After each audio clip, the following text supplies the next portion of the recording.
तो आज की क्लास में हम बनाने जा रहे हैं टेस्ला वेबसाइट का clone using react. Final website जो है वो कुछ ऐसी दिखेगी।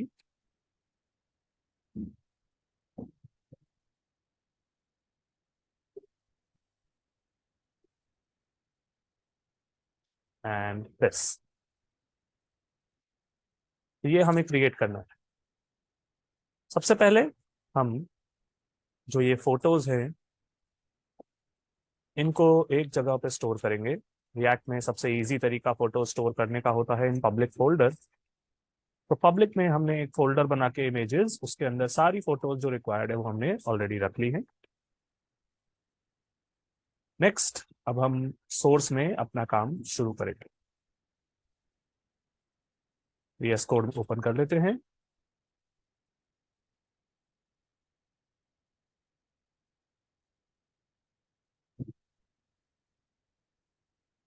सबसे पहले VS कोड में हम एक सोर्स में एक फोल्डर क्रिएट कर लेंगे। Let's call it Tesla. इसके अंदर हमने एक फाइल बनाई home.js। इसके साथ दो और फाइल्स मैं अभी क्रिएट कर रहा हूँ, header.js एंड section.js।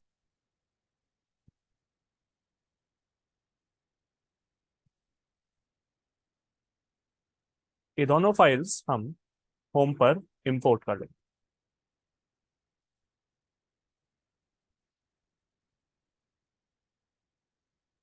एंड यहाँ एक फ्रैगमेंट के साथ उन्हें कॉल कर लेंगे इस तरीके से, हेडर एंड सेक्शन।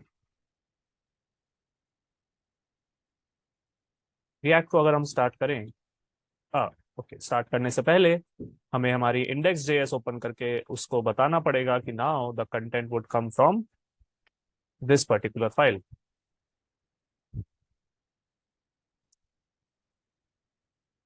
हमारे पास फोल्डर है टेस्ला, जिसमें एक फोल्डर है, फाइल है होम। कंटेंट अब यहाँ से आएगा। ये करने के बाद इंडेक्स फाइल को हम बंद कर देते हैं और अब हम करेंगे रिएक्ट को start, that is npm start. अब आप जो देखेंगे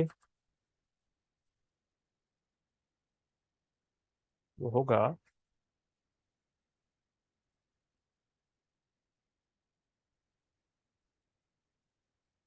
अभी तो बस ये हेडर में हम ये हेडर पोर्शन जहां आपको लोगो और दो मेन्यूज दिखाई दे रहे हैं ये क्रिएट करेंगे। चलिए स्टार्ट करते हैं।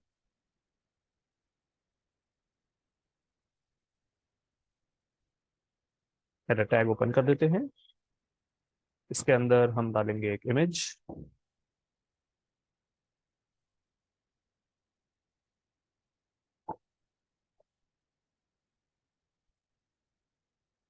इसके अलावा हम डाल देंगे एक यूएल, एक्चुअली दो यूएल।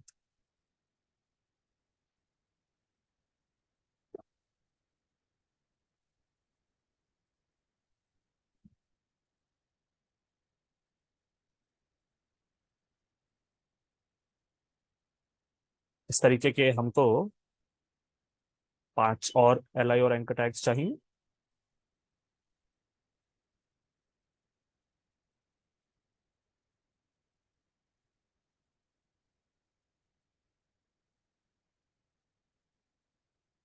Something like this.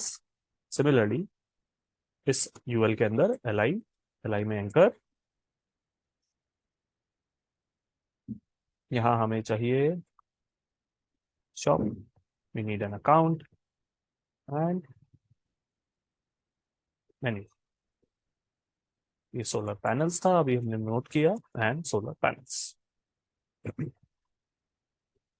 अगर हम ब्राउजर में जाके देखें तो फिलहाल हमें अभी ऐसा दिख रहा है। फोटो हमें चाहिए। पब्लिक में जब भी हम फोटोज रखते हैं, पब्लिक फोल्डर का जिक्र नहीं आता, डायरेक्टली उसके आगे से रिलेटिव पाथ शुरू होता है। पब्लिक में एक फोल्डर है इमेजेस, तो इमेजेस, और उसके अंदर लोगो है हमारा, I think logo dot SVG है। Yes, logo dot SVG. तो इमेजेस में logo dot SVG, logo that is, ये आ गया।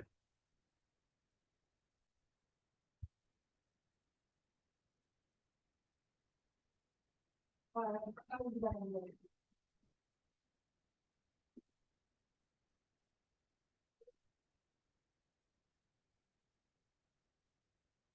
CSS फाइल हम जल्दी से क्रिएट कर लेते हैं।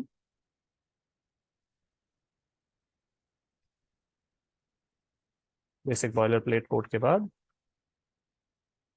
सबसे पहले हेडर पे हम लगा देंगे display flex, justify content, let's make it space between, align items centre. इस पे एक हाइट भी दे रहा हूं मैं 60 पिक्सल्स। हेडर की पोजीशन रहेगी फिक्स्ड। आप जब यहाँ देख रहे थे, हेडर जो है वो अपनी पोजीशन पे फिक्स रहता है। Position fixed. पोजीशन के बाद विड्थ देना मैंडेटरी हो जाएगा, विड्थ 100%। कहाँ फिक्स रखना है हमें? टॉप पर। इमेजेस दूसरी कंटेंट इसके ऊपर ना चढ़े, इसके लिए इस पे जेड इंडेक्स लगा देते हैं 99। इतना करने के बाद आप देखेंगे कुछ ऐसा दिख रहा है। हेडर के अंदर जो यूएल हैं, सबसे पहले उन पे जो मार्किंग है उनको हटा देते हैं, लिस्ट स्टाइल नन। उनको भी हॉरिजॉन्टल करना है, इसलिए डिस्प्ले फ्लेक्स। हेडर में जो यूएल के अंदर जो एंकर आ रहा है, we don't need the underline, so text decoration none. Colour would be black. Font weight would be 700। अभी कुछ ऐसा दिख रहा है। पैडिंग और मार्जिन दोनों लगाएंगे इन पे, इसलिए डिस्प्ले इनलाइन ब्लॉक पहले ही कर दिया। पैडिंग भी 0.5 REM एंड मार्जिन भी 0.5 REM, जिससे आपको कुछ ऐसा दिख रहा है। पूरे हेडर पे भी लेफ्ट और राइट से हम लगा देते हैं पैडिंग, पर नीचे जरूरत नहीं है। लेफ्ट राइट से, लेफ्ट से 2 REM की पैडिंग, तो आपको हेडर पूरा अंदर आता हुआ दिख गया।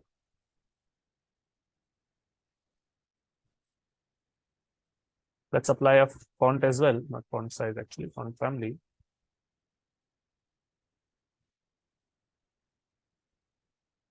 Let's apply this one.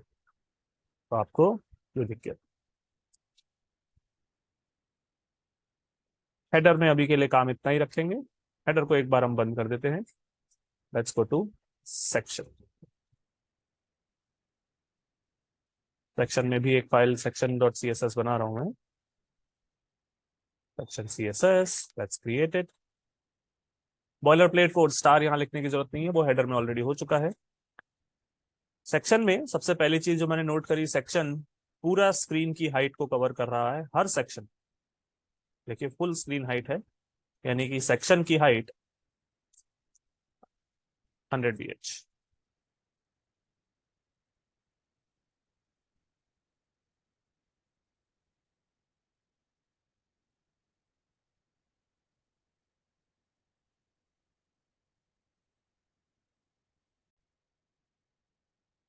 Height 100 BH लगा के एक बार हम वापस से चलते हैं सेक्शन HTML में। यहाँ पे हमें कुछ चीजें डालनी है, जैसे कि हेडिंग, ये दो एंकर टैग्स, एरो, और दूसरी चीज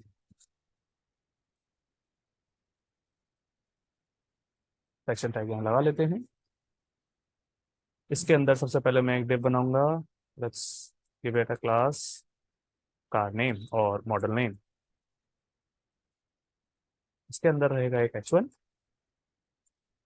मॉडल 3, और एक paragraph, order online for touchless delivery. So order online for touchless delivery,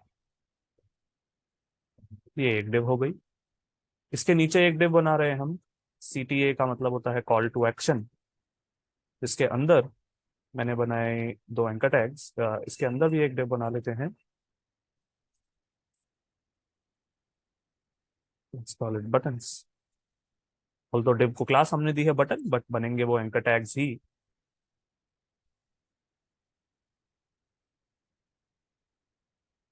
custom order and existing inventory.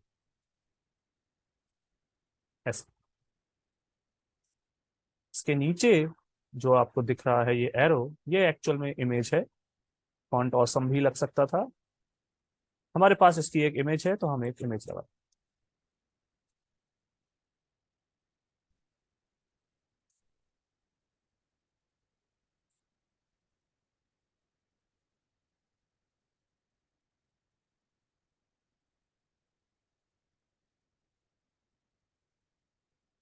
Public में इमेजेस के अंदर डाउन एरो डॉट एसवीजी ये इस फाइल का नाम है। इतना करने के बाद अगर हम ब्राउजर में जाएं तो अभी तो फिलहाल कुछ दिखाई नहीं दे रहा आपको, इतना बड़ा गैप आ रहा है क्योंकि वो जो फोटो है डाउन एरो वो काफी बड़ी है। तो सबसे पहली चीज, सेक्शन में सीटीए के अंदर जो इमेज है उसकी विड्थ मैं कर रहा हूँ 50 पिक्सल्स। तो आप देखेंगे पेज हमारा थोड़ा छोटा हो गया, अब सिर्फ 100 VH दिख रहा है। पेज को थोड़ा और अच्छा बनाने के लिए चलिए बैकग्राउंड इमेज लगा देते हैं। इसकी वैल्यू अभी मैं दूंगा। Background repeat would be to no repeat, attachment would be scroll जो डिफॉल्ट वैल्यू है। आप चाहें तो इसे हटा भी सकते हैं, ओमिट भी कर सकते हैं बिकॉज डिफॉल्ट वैल्यू है। Background position would be centre, background size would be cover. JS file के अंदर जब हम इमेजेस लगा रहे थे तो पब्लिक के आगे से शुरू कर रहे थे रिलेटिव पाथ। सीएसएस में हमें पाथ जिस तरह से हम नॉर्मल एचटीएमएल सी वनीला एचटीएमएल और सीएसएस में देते हैं वैसे ही देना पड़ेगा। सेक्शन सीएसएस हमारी एक फोल्डर के अंदर है टेस्ला। सबसे पहली चीज हमें उससे बाहर निकलना है, so dot dot forward slash, तो ये आपको ले आएगा सोर्स। सोर्स से भी हमें बाहर निकलना है तो ये आपको ले आएगा पूरे लर्न रिएक्ट में, जहां पे आपको एक मिलेगा फोल्डर पब्लिक जिसके अंदर इमेजेस में है फाइल model3.jpg। इतना करने के बाद जब हम ब्राउजर में जाएंगे तो आप देखेंगे फोटो हमारी लग गई है और ये है वो डाउन एरो एसवीजी। चलिए थोड़ी सी सीएसएस में लगा देता हूँ। हेडर पे display flex, flex direction column भी लगाया। फ्लेक्स डायरेक्शन कॉलम लगाते ही जस्टिफाई कंटेंट अलाइन आइटम का मीनिंग चेंज हो जाता है ना। जस्टिफाई कंटेंट वर्टिकल अलाइनमेंट देखेगा, अलाइन आइटम देखेगा हॉरिजॉन्टल अलाइनमेंट। जस्टिफाई कंटेंट हमने डाला सेंटर, अलाइन आइटम्स में हम डाल देते हैं, और अलाइन आइटम को स्पेस बिटवीन आएगा ही नहीं। चलिए एक बार ऐसे ही रखते हैं तो आपको दिख रहा है ये यहाँ। जस्टिफाई कंटेंट में एक्चुअली मैंने डाला है स्पेस बिटवीन, तो इससे आपको दिखेगा एक नीचे और एक ऊपर। अलाइन आइटम्स तो हम कर देते हैं सेंटर, तो ये दोनों यहाँ।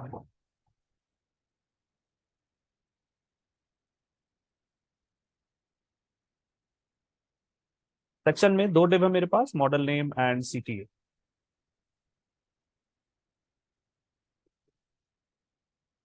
सेक्शन में जो मॉडल नेम है उसको ऊपर से पैडिंग दे रहा हूँ, एक बार 6 आ रही है। इसी तरह सेक्शन में जो सीटीए है उसको मैं पैडिंग दूंगा नीचे से, पैडिंग बॉटम, लेट्स से 4 आ रही है मेरे पास। ऐसा क्यों, इससे आप देखेंगे ये ऊपर से स्पेस मिल गई इसको, इसको नीचे से स्पेस मिल गई। Font size, text align centre, वो सब हम कर देते हैं मॉडल नेम में टेक्स्ट अलाइन सेंटर, तो इससे आप देखेंगे ये सेंटर में आ गया। फॉन्ट साइज तो हम सही कर देते हैं। सेक्शन मॉडल नेम में आने वाला H1, font size let's say 4 आ रही है। हाँ, नहीं थोड़ी छोटी करनी पड़ेगी, लेट्स मेक इट 3 आ रही है। फॉन्ट का डिफरेंस है, फॉन्ट चेंज हो जाएगा बाद में। सीटीए के अंदर आने वाले बटन्स पे अगर हम थोड़ा सा गौर करें, सेक्शन में जो सीटीए है उसके अंदर जो एंकर टैग्स हैं, text decoration none, display change कर देते हैं दोनों का। और डिस्प्ले ब्लॉक से तो वर्टिकल हो जाएंगे, तो डिस्प्ले इनलाइन ब्लॉक।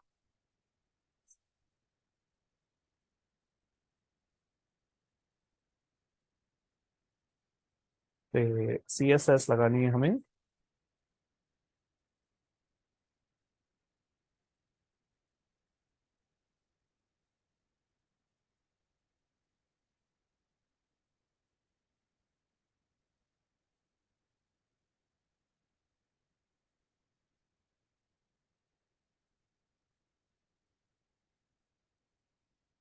दोनों बटन्स जो हैं इन पे टेक्स्ट कलर बैकग्राउंड कलर दोनों अलग है।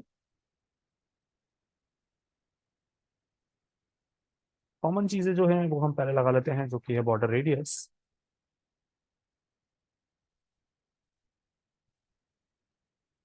Let's make it 2rem.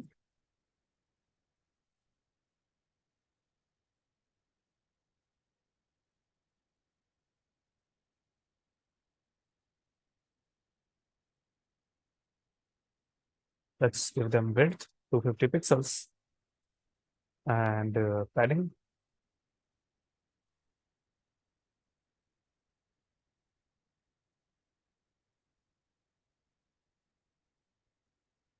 Text align center and margin. Top bottom से हमें मार्जिन नहीं चाहिए, लेफ्ट और राइट से हमें थोड़ी सी मार्जिन चाहिए। नतीजा अभी कुछ इस तरीके का है। अब जो डिफरेंस है background colour and text colour, उसके लिए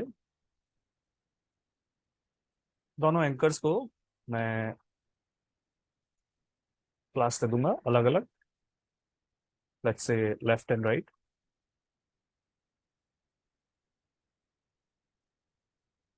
सेक्शन में सीपीए में आने वाला जो लेफ्ट है और इसी तरह सेक्शन में सीपीए में आने वाला जो राइट है,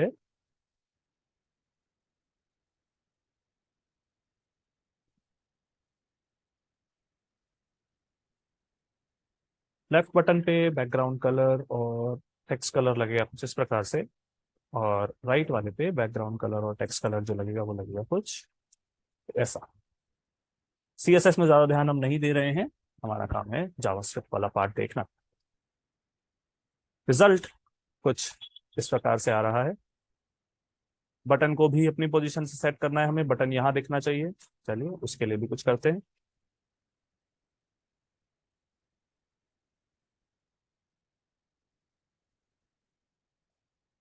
सबसे पहले तो पूरे सीटीए पर ही अगर मैं लगा दूं टेक्स्ट अलाइन सेंटर, तो आप देखेंगे बटन जो है वो सेंटर में तो आ गया। अब अच्छा, बटन की साइज थोड़ी छोटी करनी है हमें और बटन चाहिए थोड़ा सा गैप से। बटन पे हमने विड्थ रखी है 50, लेट्स मेक इट 41। इस पे लगा देते हैं डिस्प्ले। क्यों? क्योंकि मैं इस पे देने वाला हूँ margin. By default image inline element है, मार्जिन एक्सेप्ट नहीं करता। ऊपर और नीचे से इस पे 2rem की मार्जिन, लेफ्ट राइट से कुछ नहीं। नहीं, ओके ओके, बटन ऊपर खिसक गए तो एक काम हम ये करते हैं, इमेज पे मार्जिन या पैडिंग देने की बजाय क्यों ना हम बटन्स वाली डिप पे दें। बटन्स पे हमने एक डिप लगा रखी। चलिए बटन्स पे लेफ्ट राइट है ना, या एंकर पे ऊपर मार्जिन बॉटम हम कर सकते हैं। ये हो गई टॉप, ये हो गई right, next one would be bottom and left.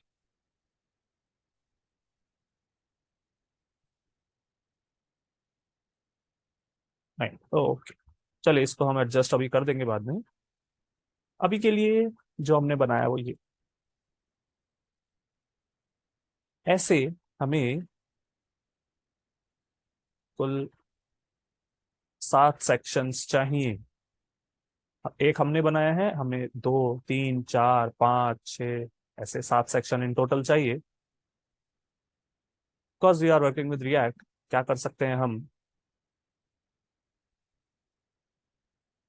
Section को कॉपी और पेस्ट कर सकते हैं, सेक्शन कंपोनेंट को कॉपी और पेस्ट कर सकते हैं।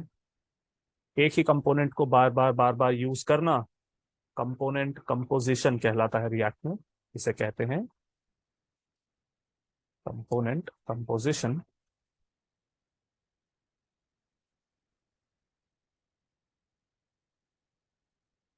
ऑल्दो ऐसा करने से आप देखेंगे यस सेक्शन की कॉपीज तो बन गई, सब में अभी तो आइडेंटिकल डेटा है। हमें सेक्शन की कॉपीज यस चाहिए, बट डेटा, डेटा से हमारा मतलब है कार नेम, बटन पे टेक्स्ट और बैकग्राउंड इमेज, ये डिफरेंट हैं सबकी।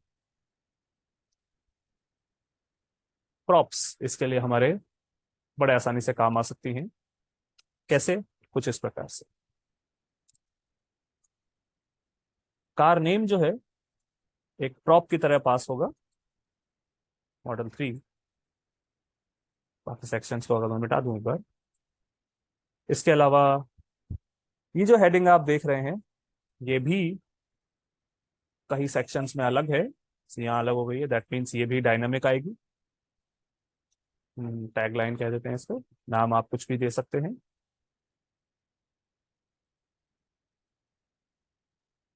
जो बटन्स हैं ये भी किसी किसी सेक्शन में अलग हैं इनका टेक्स्ट, यानी कि ये भी डायनामिक रहेगा। लेट्स से लेफ्ट बटन, और इसी तरह रहेगा एक राइट बटन।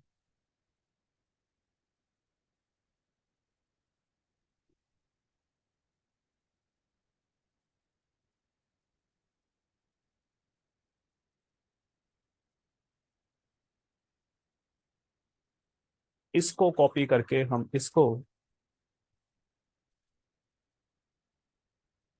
7 बार पेस्ट कर देंगे।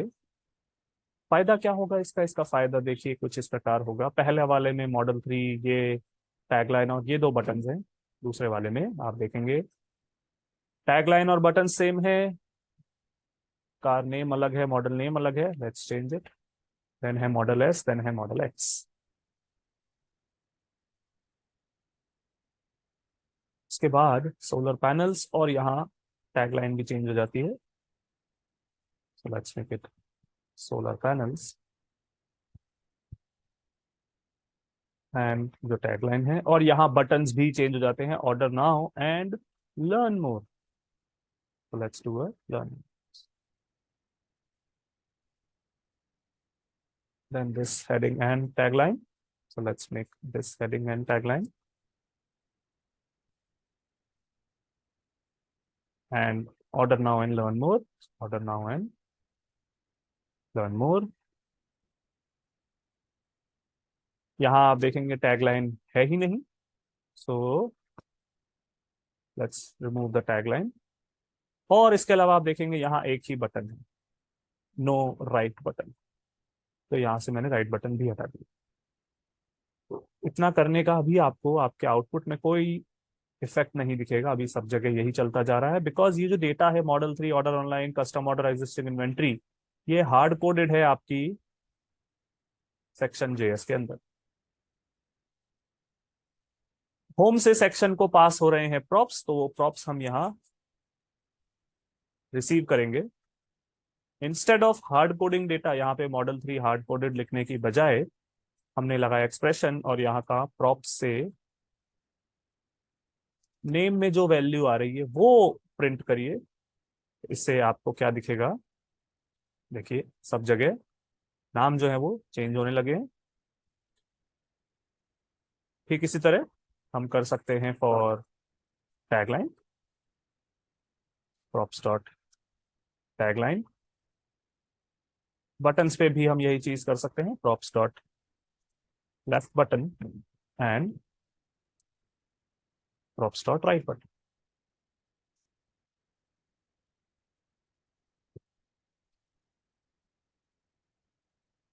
डेटा सब जगह चेंज होने लग गया है। देखिए बटन टेक्स्ट भी चेंज हो गया है।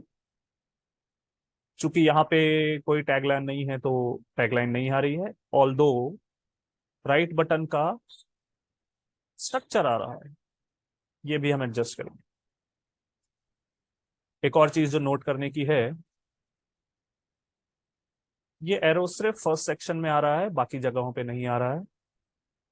एंड सिमिलरली जैसा कि मैंने आपको बताया, लास्ट सेक्शन में ये बटन हमें नहीं चाहिए। And obviously background images,